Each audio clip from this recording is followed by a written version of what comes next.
चलो अब देखते हैं पूर्ण संख्या, प्राकृत संख्या, ये सब क्या होता है। ठीक है, सबसे पहले हम लोग देखते हैं प्राकृत संख्या। कौन सा संख्या? प्राकृत संख्या। पहले इसका डिस्कशन करेंगे, उसके बाद क्या कहता है डिफिनीशन इसका लिखेंगे। ठीक है, पहले देखो प्राकृत संख्या।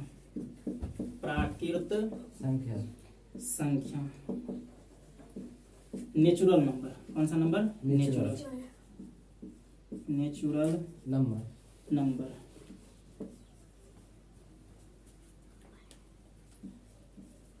अब देखो प्राकृतिक संख्या में क्या हो जाता है, गिनती की संख्या को, अभी पूरा डिफिनेशन नहीं लिखना है। ठीक है, गिनती की संख्या कौन सी संख्या हो जाती है? प्राकृतिक संख्या। गिनती की संख्या को क्या कहते हैं? प्राकृत संख्या कहते हैं। जैसे में देख लो, जैसे हमारा एग्जाम्पल हो जाएगा, क्या कहता है 1 हो गया, 2 हो गया, 3 हो गया, 4 हो गया, इसी प्रकार से अनंत तक चला जाता है। कहाँ तक चला जाता है? अनंत तक। तो देखो प्राकृतिक संख्या में हम लोग क्या देखे, गिनती की संख्या को क्या कहते हैं? इसका डिफिनेशन लिखाएंगे। ठीक है, अभी बर्दाश्त करके सुनो समझो। ठीक है, उसके बाद ठीक है देखो प्राकृतिक संख्या में क्या देखे, गिनती की संख्या की। कौन सी संख्या को? गिनती की संख्या को क्या कहते हैं? प्राकृतिक संख्या कहते हैं। जैसे एग्जाम्पल में हम लोग देखे 1 2 3 4 5 6 इस प्रकार से चलते हैं। ठीक है, उसके बाद दूसरा देखते हैं पूर्ण संख्या। कौन सा संख्या? पूर्ण संख्या। पूर्ण संख्या, पूर्ण संख्या यानी कि होल नंबर। कौन सा नंबर? Whole number. अब देखो पूर्ण संख्या क्या है, प्राकृत संख्या में, प्राकृत संख्या प्लस 0, यानी कि प्राकृत संख्या में जब 0 को जोड़ते हैं, यानी कि प्राकृत संख्या में जब 0 को शामिल करते हैं, किसको शामिल करते हैं? 0 को शामिल करते हैं, तब क्या कहता है? वह पूर्ण संख्या हो जाता है। जैसे देखो प्राकृत संख्या में क्या देखे, 1 से चालू हुआ, 1 से चालू हुआ, 1 2 3 4 5 6 7 8 9 10 इस प्रकार से अनंत तक चला गया। अब पूर्ण संख्या में क्या होगा, प्राकृत से पहले एक 0 को ऐड कर देंगे। प्राकृतिक संख्या में 0 छूटा हुआ है, अब पूर्ण संख्या में क्या होगा, प्राकृत के साथ 0 ऐड करने के बस हो जाएगा। जैसे देखो यहाँ से 0 एग्जाम्पल हम लोग देखते हैं, एग्जाम्पल में हो जाएगा 0 1 2 3 4 5 6 इस प्रकार से अनंत तक चला जाएगा। यानी कि थोड़ा सा एक शब्द यानी कि एक नंबर जोड़ने के बाद एक अंक जोड़ दिए 0, बस क्या हुआ, संख्या का मतलब ही बदल गया। 0 नहीं था प्राकृत संख्या, और 0 ऐड हो गया, क्या हो गया? पूर्ण संख्या। तो देखो प्राकृत संख्या क्या हुआ, गिनती की संख्या को क्या कहते हैं? प्राकृत संख्या कहते हैं। क्या कहते हैं? प्राकृत संख्या कहते हैं। ठीक है, उसके बाद पूर्ण संख्या क्या हुआ, तो प्राकृत संख्या में जब 0 को ऐड किए, किसको ऐड किए? यानी कि 0 को ऐड का मतलब जोड़ना नहीं। ठीक है, यहाँ शामिल करने का भाव रखेंगे। ठीक है, तो जब प्राकृत संख्या में 0 को शामिल किए, कौन सी संख्या बन गया? पूर्ण संख्या बन गया। जैसे क्या कहता है 0 से चालू हुआ, क्या कहता है अनंत तक चला जाता है। ठीक है, अब देखते हैं प्राकृतिक संख्या हो गया, पूर्ण संख्या हो गया। अब देखते हैं हम लोग पूर्णांक संख्या। कौन सा संख्या? पूर्णांक संख्या। पूर्णांक संख्या कौन सा संख्या? पूर्णांक संख्या यानी कि इंटीजर नंबर। Integer number.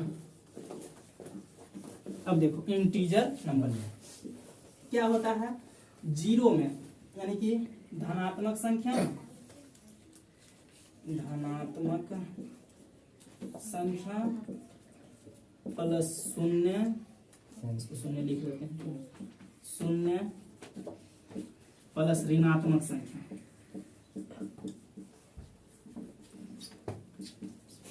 ऋणात्मक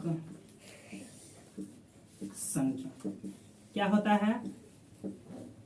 पूर्णांक संख्या क्या होता है? इंटीजर नंबर क्या होता है? तो क्या कहता है, धनात्मक संख्या। कौन सी संख्या? धनात्मक संख्या। और 0 यानी कि क्या कहता है, जब 0 में धनात्मक संख्या को और ऋणात्मक संख्या को, किसको 0 में, किसमें? 0 में जो है, देखो यहाँ से 0 में जब है धनात्मक संख्या और ऋणात्मक संख्या, धनात्मक संख्या इधर चला आएगा 1 2 3 4 5 इस प्रकार से, उस पर ऋणात्मक संख्या -1 फिर -2 -3 इसी प्रकार से माइनस अनंत तक चला जाएगा। इधर जो है प्लस अनंत तक चला जाएगा। ठीक है, यानी कि देखो 0 में जब क्या कहता है, धनात्मक संख्या और ऋणात्मक संख्या को, किसको?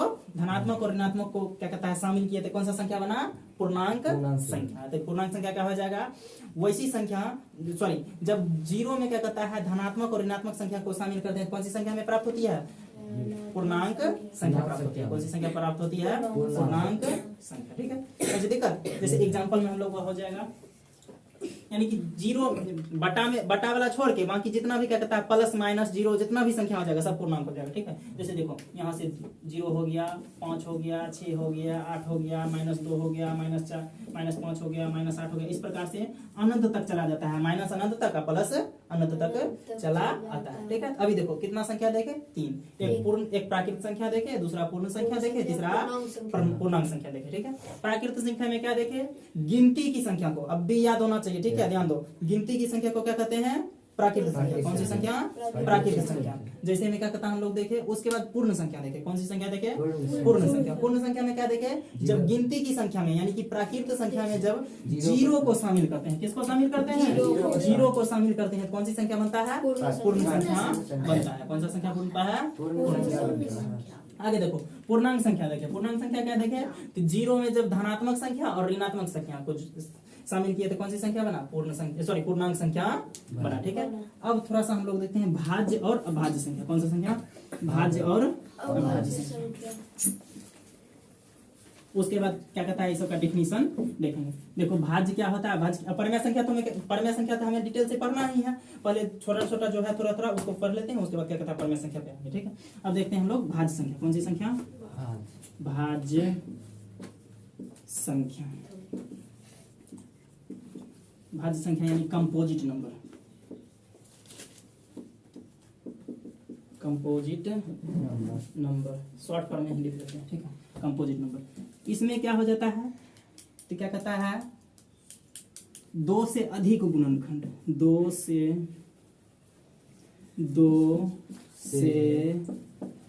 अधिक गुणनखंड। ठीक है, 2 से अधिक गुणनखंड। भाज्य संख्या क्या होता है, 2 से अधिक गुणनखंड होगा। जैसे कोई संख्या अभी क्या कहता है, अभी तो नहीं बुझाया होगा। देखो जैसे एग्जांपल हम लोग लेते हैं, एग्जांपल में जैसे हम क्या कहता है 4 लेते हैं। क्या लेते हैं, 4। तो देखो 4 में जो है 1 से भी भाग लगेगा, 2 से भी भाग लगेगा, 4 से भी भाग लगेगा। देखो इसका 2 से अधिक गुणनखंड हो रहा है ना, 4 को जब तोड़े, 4 में क्या कहता है जब भाग लगाए, यानी कि वैसी संख्या, भाज्य संख्या क्या होता है, तो वैसी संख्या जिसमें क्या कहता है भाग लगाने पर एक और स्वयं के अलावे, किसके अलावे, एक और स्वयं के अलावे किसी तीसरी संख्या से भाग लगे, भाज्य संख्या कहलाती है। या फिर डायरेक्ट आसान वे में बोलना है तो 2 से अधिक गुणनखंड। कितना गुणनखंड, 2 से अधिक। देखो प्रत्येक संख्या का तो क्या कहता है 2 गुणनखंड होगा ही, चाहे वह कोई भी संख्या हो। जैसे देखो 3 हम लिए, इसका 2 गुणनखंड हो रहा है, 1 और 3, यानी कि 1 और स्वयं से तो सारा संख्या डिवाइड होता है, सारा संख्या में भाग लगता है ना। अब क्या देखना है, भाज्य संख्या में 1 और स्वयं के अलावा किसी तीसरी संख्या से। अब देखो यहाँ 4 जो है 1 और स्वयं, यानी कि 1 यहाँ हो गया, स्वयं 4 हो गया, 1 और स्वयं और क्या 1 और स्वयं के अलावा देखो 2 से भाग हो रहा है ना, किसी तीसरी संख्या से भाग हो रहा है ना। देखो 3 गुणनखंड इसका है ना। आगे देखते हैं हम 6 लेते हैं। क्या लेते हैं, 6। तो 6 में देखो 1 से भी भाग लगता है, 2 से भी भाग लगता है, 3 से भी भाग लगता है और 6 से भी भाग लगता है। देखो 1 और स्वयं के अलावा देखो 2 संख्या और है ना जिससे भाग लग रहा है, यह कौन सा संख्या हो जाएगा, कंपोजिट नंबर हो जाएगा, यानी कि क्या कहता है भाज्य संख्या हो जाएगा। उसी प्रकार से 8 में भी देखो 8 1 से भी भाग लगता है, 2 से भी लगता है, 4 से भी लगता है, 6 से भी लगता है, सॉरी 8 से भी लगता है। किससे लगता है, 8 से भी लगता है। तो देखो 1 और स्वयं के अलावा किसी तीसरी संख्या से भाग हो रहा है ना, हो रहा है भाग, यानी कि 3 से अधिक 2 से अधिक गुणनखंड हो रहा है ना, तो कौन सी संख्या हो जाएगा, भाज्य संख्या हो जाएगा। कौन सी संख्या हो जाएगी, भाज्य संख्या हो जाएगी। ठीक है, अब हम लोग देखते हैं अभाज्य संख्या। कौन सी संख्या, अभाज्य संख्या। अभाज्य संख्या, अभाज्य संख्या कहीं दिक्कत नहीं ना समझने में। अभाज्य संख्या, अभाज्य संख्या यानी कि क्या कहता है प्राइम नंबर। क्या, कौन सी नंबर, प्राइम। ऐसे अभाज्य संख्या का भी क्या कहता है बहुत सारा रूप हो जाता है। जब क्या कहता है यहाँ पे आएंगे तब क्या कहता है इसको क्या कहता है डिफाइन करेंगे। ठीक है, कंपोजिट को प्राइम हो जाता है, ट्विन प्राइम हो जाता है और हो जाता है। ठीक है, इसको जब जाएंगे अभाज्य संख्या पे तब क्या कहता है करेंगे। अभी क्या कहता है फिलहाल ऊपर देखते हैं अभाज्य संख्या, प्राइम नंबर।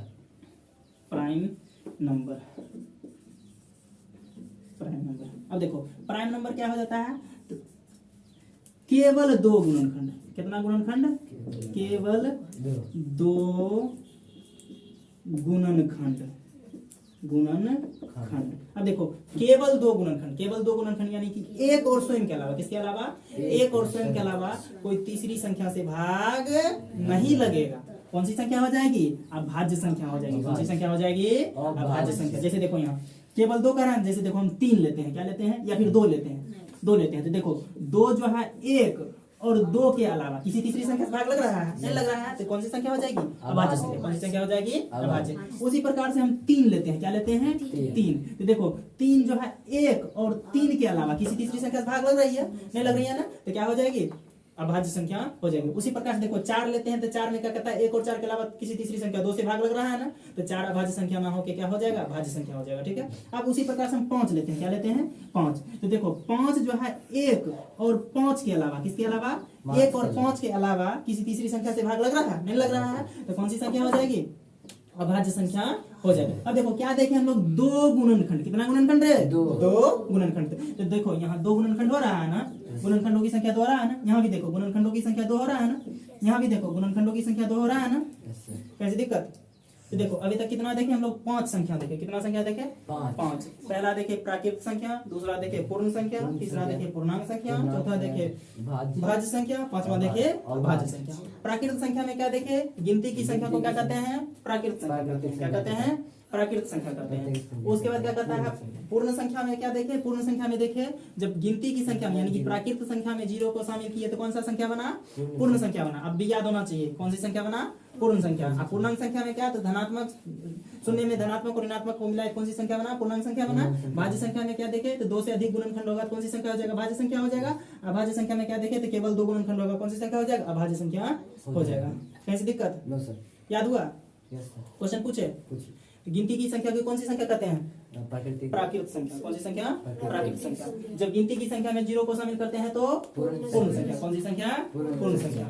वैसी संख्या जिसका 2 से अधिक गुणनखंड हो, कौन सी संख्या हो जाएगी, 2 से अधिक गुणनखंड, भाज्य संख्या। कौन सी संख्या, भाज्य संख्या। वैसी संख्या जिसका क्या कहता है, केवल 2 गुणनखंड, कौन सी संख्या, अभाज्य संख्या। कौन सी संख्या, अभाज्य संख्या। जब 0 में धनात्मक और ऋणात्मक संख्या को मिलाते हैं कौन सा संख्या बनता है, पूर्णांक संख्या। कौन सा संख्या, पूर्णांक संख्या। गिनती की संख्या को प्राकृत संख्या, गिनती की संख्या को प्राकृत संख्या।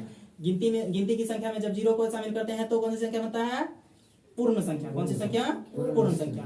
0 में जब धनात्मक और ऋणात्मक को शामिल करते हैं कौन सी संख्या, पूर्णांक संख्या। कौन सी संख्या, पूर्णांक संख्या। जिसका केवल 2 गुणनखंड होगा कौन सी संख्या, भाज्य संख्या। कौन सी संख्या, सॉरी अभाज्य हो जाएगा, क्या हो जाएगा, अभाज्य। और जिसका 2 से अधिक हो जाएगा कौन सी संख्या हो जाएगा, भाज्य संख्या हो जाएगी। क्या हो जाएगी, भाज्य संख्या। कहीं दिक्कत, चलो आज यहीं तक रहने देते हैं, आगे अगले क्लास में देखेंगे। ठीक है, ऑनलाइन वाले को भी क्या करता है आगे अगले क्लास में देखेंगे। तब तक के लिए जय हिंद।